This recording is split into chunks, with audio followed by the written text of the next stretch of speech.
Bien, bonjour à tous et merci d'avoir répondu à l'invitation de l'EPFL des territoires Oise et Aisne et de l'Association nationale des EPFL. Nous sommes ensemble jusqu'à 16h à l'occasion de cette 8e édition des colloques du réseau des opérateurs fonciers, une journée d'information, de retour d'expérience aussi sur le foncier à vocation économique, le foncier carburant du développement économique confronté à la problématique de l'artificialisation des sols. L'objectif zéro artificialisation nette figure dans le plan biodiversité de 2018. Est-ce de nature à entraver le développement économique? Cet objectif est-il seulement atteignable? Comment limiter l'artificialisation des sols? Comment réduire l'empreinte environnementale de l'aménagement économique des territoires? Voilà quelques-unes des questions que nous aurons à traiter avec au programme cet après-midi. Les compensations environnementales, ce sera à partir de 15h. À 14h, les zones d'activité commerciale, la tendance à l'extension de ces surfaces commerciales, des grandes surfaces en particulier, est peut-être en train de s'inverser, vous le verrez. Ce matin, la question de l'optimisation des zones d'activité. Peut-on installer de nouvelles entreprises sans artificialiser? Quelques éléments de réponse vers 11h30. Et puis, à partir de 9h45, un état des lieux et des points de vue aussi, ceux des représentants des grands acteurs de l'aménagement économique du territoire sur cet objectif de limitation de l'artificialisation des sols. Tout au long de cette journée, vous pourrez interroger ceux qui s'exprimeront à la tribune. Vous pourrez également faire part de vos points de vue, de vos objections, de vos expériences si vous le souhaitez. N'hésitez pas à le faire puisque nous avons ménagé d'assez importantes plages pour vous permettre de le faire. Pour ma part, je m'appelle François Constantin, je suis un ancien journaliste. Je dirige maintenant une agence de communication à Clermont-Ferrand et je suis chargé d'animer nos travaux, ce que je fais d'ailleurs avec beaucoup de plaisir. La parole pour Jean Desessarts. Jean Desessarts est maire de la Croix-Saint-Ouen. Il est vice-président de l'agglomération de la région de Compiègne en charge de l'économie notamment, conseiller départemental de l'Oise délégué au sport et président de l'EPFL des territoires Oise et Aisne, avec l'Association nationale des EPFL, l'EPFLO, et organisateur de cette journée, sur les enjeux de nos travaux. Monsieur le Président, nous vous écoutons avec plaisir et sous un tonnerre d'applaudissements, bien entendu.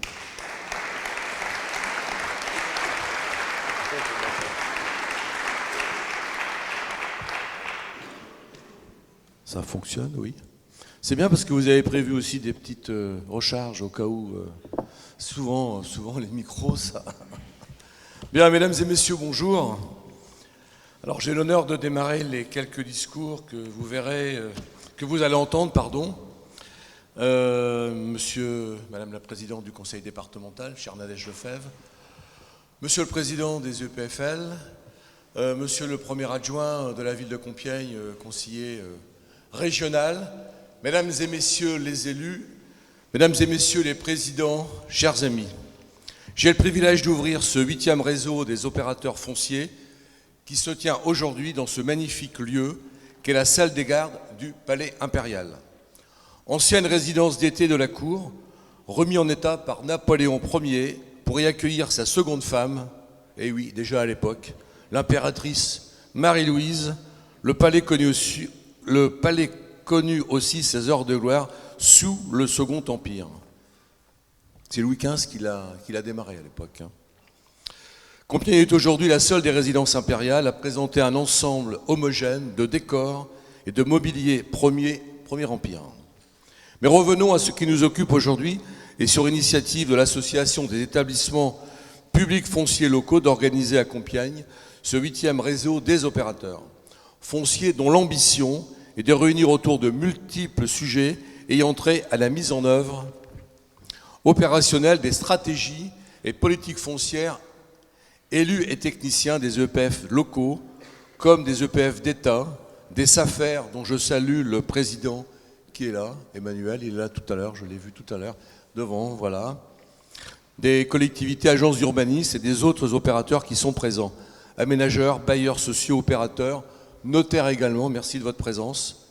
Vous avez été très nombreux à répondre à cette invitation Et je vous remercie puisque nous sommes pas loin de 200 inscrits, venant de tout Hexagone, et pour certains d'encore plus loin, puisqu'il y a dans la salle des représentants de la Corse, c'est pas loin la Corse quand même, hein, de la Guadeloupe, ils sont là, de la Martinique, je les ai vus tout à l'heure, et même de la Réunion que je salue. Cela témoigne de l'intérêt que vous accordez aux questions d'aménagement de notre territoire et aux politiques foncières qui sont liées, dont certaines sont menées par les EPF, notamment les EPF locaux, qui sont des outils particulièrement pertinents. Dans l'Oise, l'établissement public foncier a été créé dès 2007, sous l'impulsion du département, de la région et des 3 principales agglomérations, regroupant alors 59 communes. Il s'est étendu progressivement, intégrant dès 2011 l'agglomération du Soissonnais. Je ne sais pas s'ils sont là, ils vont venir tout à l'heure je crois. Devenant aujourd'hui l'établissement public foncier local des territoires Oise et Aisne, fort de 523 communes.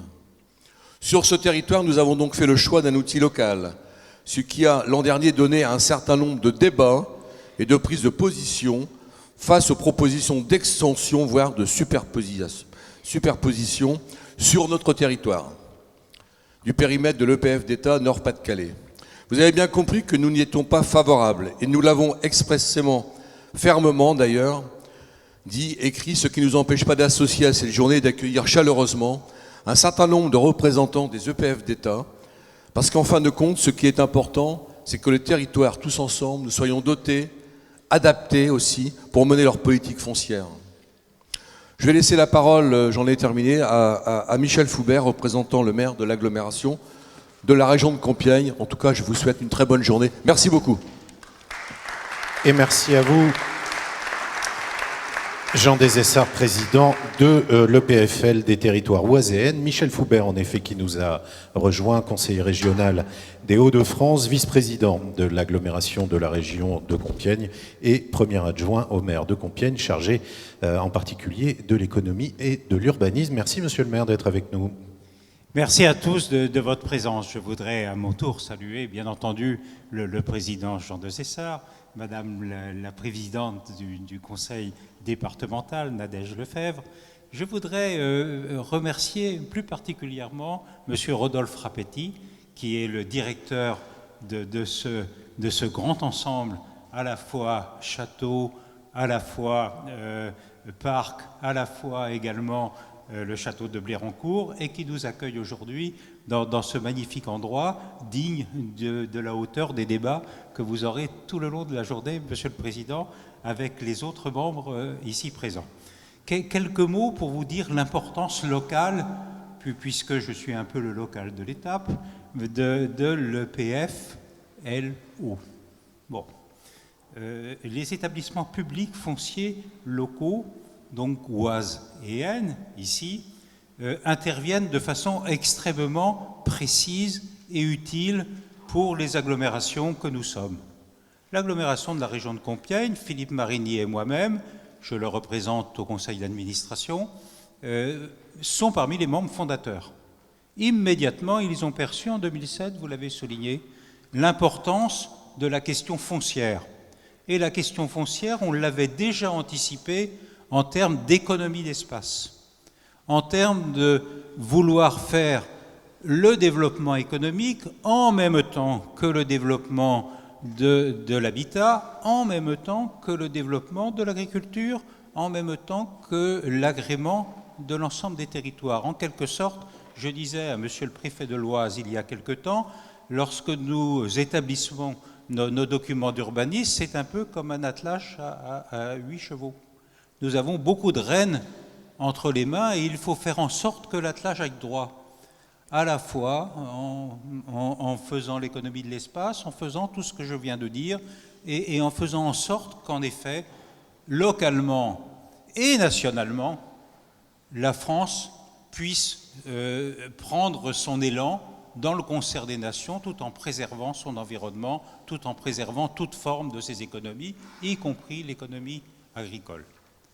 Donc c'est dans ce cadre d'esprit que nous nous sommes lancés dans les PFLO dès le départ et que nous voudrions citer quelques éléments très emblématiques sur l'agglomération de la région de Compiègne. Nous créons un écoquartier grâce à l'EPFLO, a choisi au bac le Maubourg. Nous créons, grâce à la SAFER et à la bonne entente que nous avons avec les SAFER à la fois locales et nationales, des échanges fonciers avec des agriculteurs qui souhaitent arrêter et d'autres qui souhaitent se développer, et en même temps pouvoir offrir des possibilités de développement de secteurs agricoles à ceux qui veulent continuer, tout en pouvant développer également des secteurs industriels et avec des retombées extrêmement concrètes, Monsieur le Président. Nous venons de développer la ZAC du Bois de Plaisance et immédiatement, après avoir fait cet achat grâce à la SAFER de cette exploitation partagée entre agriculture et développement économique en bonne intelligence avec les professions agricoles, eh bien, c'est 1000 emplois qui arrivent. 1000 emplois de développement sur l'agglomération de la région de Compiègne, pratiquement dans les mois qui viennent. L'université de technologie de Compiègne, mondialement connue, n'a pu s'étendre que parce que nous avons pu faire les réserves foncières nécessaires, mais à l'intérieur même de la ville, sans déborder et en étant parfaitement serein, grâce au développement de la ville sur elle-même. Ce développement s'est fait non pas sur des campus extérieurs utilisant des espaces invraisemblables, mais dans la ville elle-même. Donc tous ces exemples, en termes d'introduction, et je sais que les discours introductifs, les meilleurs, sont toujours les plus courts, donc je vais vite m'arrêter, mais pour vous montrer que localement, puisqu'il y a le mot local dans FFLO, que localement, cette politique foncière que nous conduisons ensemble a une importance capitale pour le développement local, et le développement national n'est fait que d'un ensemble de développements locaux.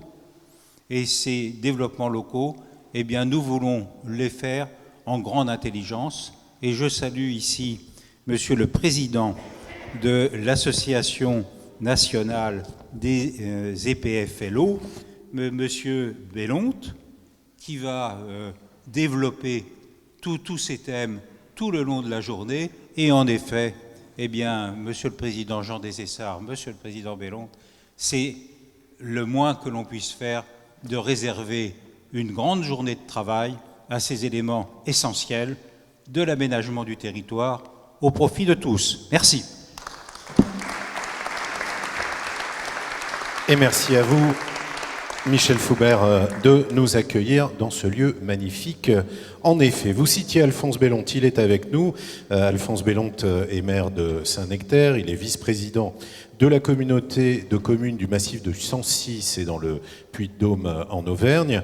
Il préside l'association nationale des EPFL, l'association des EPFL, l'association nationale qui co-organise cette journée avec l'EPFLO. Bonjour, Monsieur le Président. Bonjour à toutes et à tous, et merci de nous accueillir dans ce lieu magnifique que j'ai eu la chance de visiter avec mes parents il y a quelques années de ça, ça devait être au début des années 70, que j'avais un papa qui était féru de Napoléon. Voilà, donc Madame la Présidente du Conseil départemental, Monsieur le maire adjoint et vice-président à la région de l'Oise, Monsieur le Président de la FNSAFER et Monsieur le Président de l'EPF. Donc, chers amis, merci de nous recevoir. Et donc, aujourd'hui, nous allons débattre par rapport à tous ces terrains qui, on va dire, ce foncier bâti, non bâti. Je vais vous dire tout simplement, en introduction, sans foncier, aujourd'hui, on ne fait rien.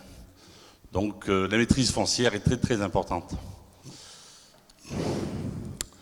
Donc je tiens tout d'abord à vous remercier, et ça c'est fait, de cette 8e rencontre des réseaux des opérateurs d'aujourd'hui à Compiègne. Je remercie par ailleurs les représentants des partenaires que sont le département de l'Oise, l'agglomération de la région de Compiègne et la Banque des Territoires. Ils ont également permis l'aboutissement de cette manifestation. Le 23 septembre dernier, les Nations Unies ont sonné la mobilisation générale pour le climat à New York. Notre président de la République, Emmanuel Macron, a déclaré vouloir changer d'habitude et transformer notre système collectif de façon à construire des actions utiles pour répondre à cet impératif de la lutte contre le réchauffement climatique et pour la biodiversité. Il a même évoqué le principe de compensation, principe sur lequel nous reviendrons cet après-midi lors des tables rondes. Je pense que les opérateurs fonciers, bien qu'ayant déjà pris en compte toutes ces préoccupations, ont capacité à renforcer leurs actions en faveur du développement durable, de la prévention des espaces naturels et agricoles. Cela passe nécessairement par une volonté politique et une intégration systématique de ces enjeux dans les opérations portées au quotidien. En matière de politique foncière, le développement économique n'est pas forcément opposable au développement durable. Il faut, à mon sens, trouver l'équilibre en facilitant la mutation foncière, la reconversion des friches et la requalification urbaine. Peuvent être profitables aux activités économiques et commerciales et à la consommation du foncier est inévitable. Il est nécessaire de mettre l'accent sur le mécanisme de la compensation et à la renaturalisation.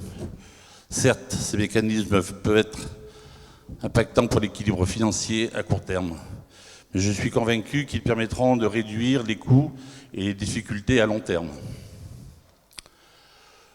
Vous l'aurez compris, nous traitons aujourd'hui d'un sujet d'actualité important. Et en tant que président de l'Association nationale des EPFL, j'assurerai que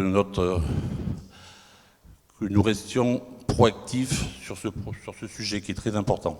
Voilà. Je remercie bien sûr tous mes collègues des EPF locaux qui sont ici présents. Je remercie l'association, je remercie aussi notre dévouée Charlotte qui s'occupe de l'association, donc il ne faut pas l'oublier. Cette association porte haut et fait son bonhomme de chemin.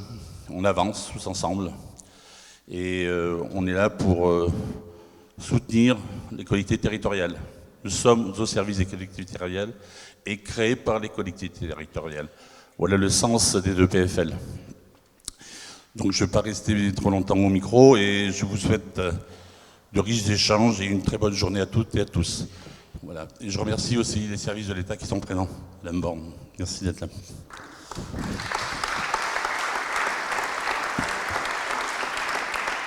Alphonse Bellon, président de l'Association nationale des EPFL. La parole pour celle qui fut maire de La Chapelle-aux-Paux, qui fut également présidente de la communauté de communes du pays de Bray et qui préside désormais le conseil départemental de l'Oise. Il s'agit de Madame Nadège Lefebvre. Bonjour Madame la Présidente et merci d'être avec nous ce matin ici à Compiègne pour les travaux de l'Association nationale des EPFL. Eh bien, Monsieur le Président de l'EPFLO Oise et Aisne, mon cher Jean, merci de nous inviter dans ce lieu splendide de Compiègne. Monsieur l'adjoint au maire, vice-président de l'ARC, mesdames et messieurs les élus, monsieur le président de l'Association nationale des établissements fonciers locaux, monsieur le président de la Fédération nationale des SAFER, mesdames et messieurs les représentants des établissements publics fonciers locaux, mesdames et messieurs les professionnels du foncier, puisqu'il y a d'autres professions ici, mesdames, messieurs. Tout d'abord, permettez-moi de vous souhaiter la bienvenue dans l'Oise à toutes celles et ceux d'entre vous qui ont fait le déplacement. Alors certains sont venus de l'Aisne, mais ce sont nos collaborateurs, on dira, mais surtout aussi les 23 départements membres du réseau des opérateurs fonciers. Donc c'est un plaisir pour moi de vous accueillir dans notre département et de recevoir ainsi la 8e édition de ce rassemblement des acteurs publics du foncier, associations, bureaux d'études et opérateurs privés. Dans un contexte de raréfaction de l'argent public et alors que les collectivités et les bailleurs sociaux doivent de plus en plus faire face à un manque de moyens, les EPFL ont un rôle fondamental dans le portage du foncier. Ils ont un rôle d'autant plus fondamental que leur champ d'action est local. Et ça, j'y tiens. Cela leur permet de mieux connaître les acteurs locaux, et ça c'est très important, bien sûr, l'ensemble des élus d'un département, les bailleurs, mais également les services de l'État, et ainsi d'être les plus à même d'agir efficacement au service de nos territoires et de leurs habitants. Cela ne vous étonnera donc pas que je revienne sur les mots de Jean de César en vous disant, tout comme lui, que je tiens tout particulièrement à ce que notre EPFLO reste un acteur local avec une gouvernance locale proche de la gouvernance départementale chargée des solidarités territoriales. Oui, laissons aux acteurs locaux le soin de s'occuper de l'aménagement de leur territoire. Nous avons ici un très bel outil, il a fait la preuve à de multiples reprises du rôle majeur qu'il peut remplir sur des dossiers parfois complexes, mais souvent très stratégiques pour la vitalité de nos communes. Il a réalisé des efforts particulièrement remarqués ces dernières années pour répondre au mieux aux attentes des collectivités, que ce soit dans notre département ou chez nos amis voisins du département de l'Aisne. Ces équipes accomplissent un travail précieux que je tenais à souligner devant vous aujourd'hui. Son champ d'action est d'ailleurs élargi au-delà du logement, avec notamment les études de dépollution des friches industrielles ou le soutien au développement des zones d'activité. Le maintien du commerce de proximité est aussi au cœur des discussions de l'EPFLO. Une préoccupation, bien sûr, des élus dans les villes moyennes, mais bon, en ville aussi, parce que les centres-bourgs, les centres-villes ont besoin aussi d'être vitalisés. Mais les villes moyennes sont particulièrement touchées, et je dirais peut-être de façon plus criante encore dans les bourgs ruraux. Pour cela aussi, l'intervention de l'EPFLO peut être salutaire, et c'est ce que fait notre EPFL ici dans l'Oise. Nous veillons également, et c'est au cœur de la thématique de votre journée de travail, à porter une attention spécifique, à chaque fois que cela est possible, à la préservation des espaces agricoles et naturels. Comme les EPFL de vos départements, le PFLO est donc bien un outil local porté par des élus locaux et qui se réunissent localement au service d'une population locale. Excusez-moi d'insister aussi lourdement, mais j'insiste car je tiens à ce que cela soit extrêmement clair.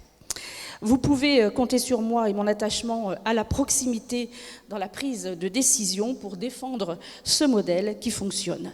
Un EPFL est très clairement au service des préoccupations des collectivités adhérentes et sa programmation est le reflet des priorités qu'elles établissent. Il sait également s'adapter aux évolutions des besoins et exigences de notre époque. Les réflexions que vous menez tous, tout au long, bien sûr, de l'année, et notamment dans le cadre du réseau des opérateurs fonciers, en sont la parfaite illustration.